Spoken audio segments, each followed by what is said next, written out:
നമസ്തേ, നമസ്കാരം. ഇന്ന് തികച്ചും വേറിട്ട രുചിയിൽ, നിങ്ങൾ ഇതുവരെ കഴിക്കാത്ത രുചിയിൽ ഒരു കറുമുറ സ്പൈസി മസാല കപ്പലണ്ടിയുടെ റെസിപ്പിയുമായിട്ടാണ് അമ്മ വന്നിട്ടുള്ളത്. വീഡിയോ മുഴുവനായി തന്നെ കണ്ട് അമ്മയുടെ ഈ സ്പെഷ്യൽ റെസിപ്പി കാണണം. അപ്പോൾ ചാനൽ സബ്സ്ക്രൈബ് ചെയ്യാൻ മറക്കരുത്. കൂടാതെ ബെല്ലൈക്കൺ കൂടി ഒന്ന് എനേബിൾ ചെയ്യണം പ്ലീസ്. അമ്മയുടെ ഈ സ്പെഷ്യൽ പീനട്ട് ഫ്രൈ കണ്ടിട്ട് മടങ്ങിയെത്താം. Garlic pepper peanut fry. ഇതുപോലെ ഒരു പാനിലേക്ക് 1 ലിറ്റർ വെള്ളം നമുക്കൊന്ന് ഒഴിച്ചു കൊടുക്കാം. ഒരു 4 കപ്പ് വെള്ളമുണ്ട്. അതിലോട്ട് ഒരു 6 വെളുത്തുള്ളി അല്ലി ഇതുപോലെ അരച്ചെടുത്തതൊന്ന് ചേർത്ത് കൊടുക്കാം. ഒരു 2 ടീസ്പൂൺ പഞ്ചസാര അതും കൂടി ചേർത്ത് കൊടുക്കാം. ഇനി ആവശ്യത്തിനുള്ള ഉപ്പ്, ഒരു 2 ടീസ്പൂൺ ഉപ്പാണ് ഞാൻ ഇവിടെ ചേർത്ത് കൊടുക്കുന്നത്. പിന്നീട് വറുത്തതിന് ശേഷം വേണമെങ്കിൽ നമുക്ക് ആവശ്യത്തിനുള്ള ഉപ്പും കൂടി ചേർത്ത് കൊടുക്കാം. 2 ടീസ്പൂൺ കുരുമുളക് പൊടി അതും കൂടെ ചേർത്ത് കൊടുക്കാം. കൂട്ടത്തിലൊരു 1/2 കപ്പ് നല്ല കട്ടിയായിട്ടുള്ള തേങ്ങാപ്പാൽ അതും കൂടെ നമുക്കിതിലേക്ക് ചേർത്ത് കൊടുക്കാം. തേങ്ങാപ്പാൽ ചേർക്കുന്നത് കൊണ്ട് തന്നെ നമ്മുടെ കപ്പലണ്ടി നല്ല ക്രിസ്പി ആയി കിട്ടും കേട്ടോ. ഇനി അതിൻ്റെ കൂട്ടത്തിൽ ഒരു 2 തണ്ട് കറിവേപ്പിലയും കൂടി നമുക്കിതുപോലെ ചേർത്ത് കൊടുക്കാം. കൂടാതെ ഒരു 2-3 നാരകത്തിൻ്റെ ഇല, അതായത് ലെമൺ ലീഫ് അതും കൂടെ നമുക്ക് ഇതുപോലെ ഒന്ന് കീറി ഇതിലേക്ക് ഇട്ട് കൊടുക്കാം. അപ്പോൾ ആ ഫ്ലേവറൊക്കെ നന്നായിട്ട് തന്നെ അങ്ങ് ഇറങ്ങി വരും. ഇനി ഇതെല്ലാം കൂടി നന്നായി ഒന്ന് തിളച്ച് വരണം. ഒന്നങ്ങ് ഇളക്കി യോജിപ്പിക്കാം. ഉപ്പൊക്കെ ഒന്ന് ചെക്ക് ചെയ്ത് നോക്കാം. വെള്ളത്തിൽ കുറച്ച് ഉപ്പൊന്ന് മുമ്പിട്ട് നിൽക്കണം. ഇപ്പം നന്നായിട്ടങ്ങ് തിളച്ച് വന്നിട്ടുണ്ട്. ഇനി ആ കറിവേപ്പിലയുടെയും ലെമൺ ലീഫിൻ്റെയും വെളുത്തുള്ളിയുടെയും ഒക്കെ ആ ഫ്ലേവർ ഒന്നങ്ങ് വെള്ളത്തിലങ്ങ് ഇറങ്ങിക്കോട്ടെ. ഒരു 5 മിനിറ്റ് ഇതുപോലെ ഒന്ന് തിളക്കട്ടെ. ഇനി ആ ഫ്ലെയിം നമുക്കങ്ങ് ഓഫ് ചെയ്യാം. ഇതിപ്പോൾ 1 കിലോ കപ്പലണ്ടി ഉണ്ട്. തൊലിയൊക്കെ മാറ്റിയ കപ്പലണ്ടിയാണ്. ഞാനിപ്പോൾ കുറച്ച് വലിയ കപ്പലണ്ടിയാണ് എടുത്തിരിക്കുന്നത്. ഒരു 3-4 പ്രാവശ്യം വെള്ളത്തിൽ നല്ലവണ്ണം കഴുകിയെടുത്ത് നല്ലവണ്ണം അങ്ങ് ഡ്രെയിൻ ചെയ്ത് വെച്ചിരിക്കുന്ന കപ്പലണ്ടിയാണിത്. ഇനി ഇതിലേക്ക് തിളപ്പിച്ച് വെച്ചിരിക്കുന്ന വെള്ളം ചൂടോടുകൂടി തന്നെ അങ്ങ് ഒഴിച്ചു കൊടുക്കാം. കപ്പലണ്ടി മുഴുവനായി തന്നെ വെള്ളത്തിൽ അങ്ങ് മുങ്ങിക്കിടക്കണം. ഇതിന് ഒരു ലിഡ് കൊണ്ട് അങ്ങ് അടച്ച് 1 മണിക്കൂർ നമുക്ക് മാറ്റി വെക്കാം. അതിനുശേഷം ആ വെള്ളമൊക്കെ ഡ്രെയിൻ ചെയ്തെടുത്തതിന് ശേഷം വേണം നമുക്ക് എണ്ണയിൽ വറുത്തെടുക്കാനായിട്ട്. അപ്പോൾ ഈ 1 മണിക്കൂർ കൊണ്ട് ആ തേങ്ങാപ്പാലും ആ ഫ്ലേവറും എല്ലാം കപ്പലണ്ടിയിലേക്ക് നല്ലവണ്ണം അബ്സോർബ് ചെയ്ത് കിട്ടും. ഇതിനി നമുക്ക് മാറ്റി വെക്കാം. ഈ ഒരു സമയം കൊണ്ട് വെളുത്തുള്ളി ഒന്ന് റെഡിയാക്കി എടുക്കാം. ഒരു 15 തൊട്ട് 20 വെളുത്തുള്ളി വരെ ആകാം. ഇതുപോലെ തിന്നായിട്ട് അങ്ങ് സ്ലൈസ് ചെയ്തെടുത്തിട്ടുണ്ട്. 1 ടീസ്പൂൺ ഉപ്പ് ഞാൻ എടുത്തിട്ടുണ്ട്. ഒരു 4-5 ടേബിൾ സ്പൂൺ വെള്ളം എടുത്തിട്ടുണ്ട്. ഇനി ഈ വെള്ളത്തിലേക്ക് ആ ഉപ്പ് അങ്ങ് ചേർത്ത് കൊടുക്കാം. നന്നായി ഒന്ന് അലിയിച്ചെടുക്കണം. അതിനുശേഷം ഈ വെളുത്തുള്ളി നമുക്ക് ഈ ഉപ്പ് വെള്ളത്തിലേക്ക് അങ്ങ് ചേർത്ത് വെക്കാം.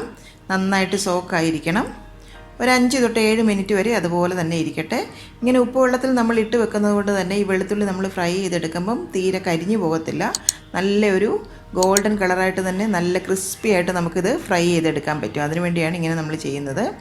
ഒരു 5 മിനിറ്റിന് ശേഷം നമുക്കിത് ഡ്രെയിൻ ചെയ്തെടുക്കാം. ഇനി ഇതുപോലെ ഒരു പരന്ന പാത്രത്തിലേക്ക് ഞാൻ വെജിറ്റബിൾ ഓയിൽ ആവശ്യത്തിന് ചേർത്ത് കൊടുക്കുകയാണ്.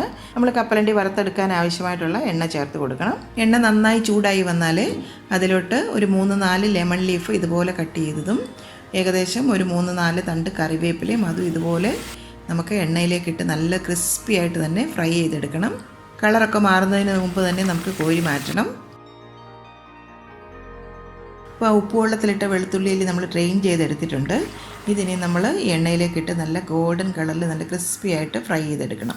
ഇനി ഇതും അങ്ങ് കോരി മാറ്റാം. അപ്പോൾ നമ്മൾ ആ 1 മണിക്കൂർ തേങ്ങാപ്പാലിൽ കുതിർക്കാൻ വെച്ചിരുന്ന ആ കപ്പലണ്ടി നല്ലവണ്ണം ഡ്രെയിൻ ചെയ്തെടുത്തിട്ടുണ്ട്. അപ്പോൾ കുറച്ചൊന്ന് വീഡിയോ മിസ്സായി പോയിട്ടുണ്ട്. അതിലെ വെള്ളമയമൊക്കെ നല്ലവണ്ണം ഡ്രെയിൻ ചെയ്ത് മാറ്റണം. അതിനുശേഷം ഈ എണ്ണയിലേക്കിട്ട് നല്ല ഗോൾഡൻ കളറായിട്ട് നമുക്ക് ഫ്രൈ ചെയ്തെടുക്കാം. ഒരു 2-3 ബാച്ചായിട്ട് തന്നെ നമുക്ക് ഫ്രൈ ചെയ്തെടുക്കാം. ഇടയ്ക്കിടയ്ക്ക് ഒന്ന് ഇളക്കി കൊടുക്കണം. കൂടുതൽ അങ്ങ് കരിഞ്ഞു പോകരുത്. നല്ല ഒരു ഗോൾഡൻ കളറിൽ വേണം നമുക്ക് ഫ്രൈ ചെയ്തെടുക്കാൻ. ഇതുപോലെ വറുത്ത് കോരി ഒരു സ്ട്രെയിനറിലേക്ക് നമുക്കങ്ങ് മാറ്റാം. ഒരു 10 മിനിറ്റ് എടുക്കും ഒരു ബാച്ച് ഒന്ന് റെഡിയായി കിട്ടാനായിട്ട്. അപ്പോൾ മുഴുവനായിട്ടും എല്ലാ കപ്പലണ്ടിയും ഞാൻ ഫ്രൈ ചെയ്തെടുത്തിട്ടുണ്ട്. നല്ല ഗോൾഡൻ കളറിൽ നല്ല ക്രിസ്പി ആയിട്ട് തന്നെ വറുത്തെടുത്തിട്ടുണ്ട്. ഉപ്പൊക്കെ ഒന്ന് ചെക്ക് ചെയ്ത് നോക്കാം. കുറച്ച് ഉപ്പും കൂടി ആവശ്യമുണ്ട്. കുറച്ച് ഉപ്പും കൂടി ചേർത്ത് കൊടുക്കാം.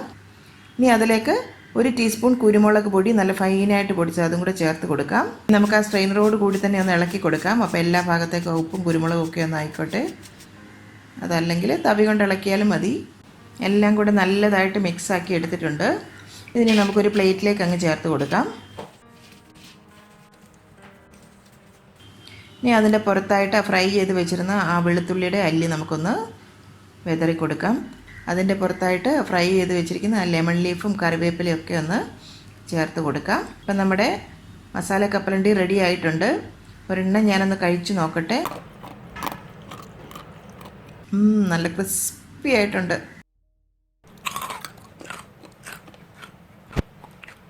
ഇതിനെ ഒന്ന് തണുക്കുമ്പോൾ കുറച്ചും കൂടെ ക്രിസ്പി ആകും കേട്ടോ. നന്നായിട്ട് തണുത്തതിന് ശേഷം ഇതെല്ലാം കൂടി ഒന്നും കൂടി ഒന്ന് മിക്സാക്കി നമുക്ക് നല്ല എയർ ടൈറ്റ് ആയിട്ടുള്ള കണ്ടെയ്നറിനകത്താക്കി സൂക്ഷിക്കാം. കുറേ ദിവസം ഇതേ ക്രിസ്പിനെസ്സോട് കൂടി തന്നെ ഇത് ഇരിക്കും. ഇതിപ്പോൾ തേങ്ങാപ്പാലില്ല സോക്ക് ചെയ്ത് വെക്കുകയൊക്കെ ചെയ്തതല്ലേ, അതുപോലെ കുറച്ച് പഞ്ചസാര നമ്മൾ ചേർത്തിട്ടുണ്ട്. അപ്പോൾ ആ കളർ ഒട്ടും തന്നെ നഷ്ടപ്പെടാതെ നമുക്ക് ഫ്രൈ ചെയ്തെടുക്കാൻ പറ്റും. കൂടാതെ ആ ലെമൺ ലീഫിൻ്റെ ആ പെപ്പറിൻ്റെയും വെളുത്തുള്ളിയുടെയും എല്ലാം കൂടി ടേസ്റ്റ് വരുമ്പോൾ നല്ലൊരു വേറിട്ട ഒരു ടേസ്റ്റാണ് ഈ ഒരു കപ്പലണ്ടിക്ക്. അപ്പോൾ നിങ്ങൾ ഒരു പ്രാവശ്യം ഒന്ന് ട്രൈ ചെയ്ത് നോക്കി നിങ്ങളുടെ അഭിപ്രായങ്ങളെല്ലാം തീർച്ചയായിട്ടും ഞങ്ങളെ അറിയിക്കണം.